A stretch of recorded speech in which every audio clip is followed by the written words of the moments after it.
Subhanallah, ma yusibu almuslim min nasabin, hakuna matatizo yote ambayo itakayempata Muislamu, matatizo aina yote.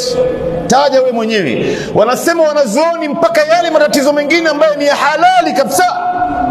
Wewe unabeba gasi kwenye shingo yako unaipeleka nyumbani, na ni majukumu ya nyumbani kwako hiyo, lakini kwa sababu kuna shida ambayo unapata hapa, unafutiwa madhambi yako na unapandishwa daraja.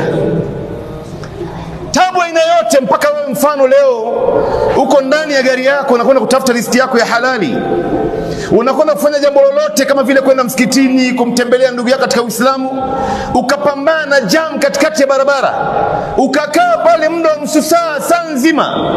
Hii ni tabu kwa kweli, lakini tabu yote hayo Mwenyezi Mungu anakufutia madhambi kwa sababu wewe ni Muislamu na unapandishwa cheo mbele ya Mungu. Wala wasabin wala marad. Muislamu anapokuwa mgonjwa, almaradhu yaghfiru dhunub wa yutahhiru almaridha. Mtu anapokuwa mgonjwa, ile maradhi inamsafisha ule mgonjwa, inakusafisha kutokana na uchafu ndani ya mwili wako, inakusafisha kutokana na madhambi yako, inakusafisha kutokana na balaa na aina fulani ya matatizo ambayo ilikuwa ndani ya mwili wako.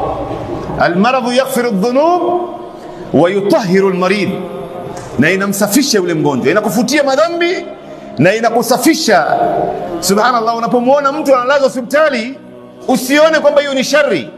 Umepigwa na homa, umepigwa na malaria, ni khairi kwako wewe.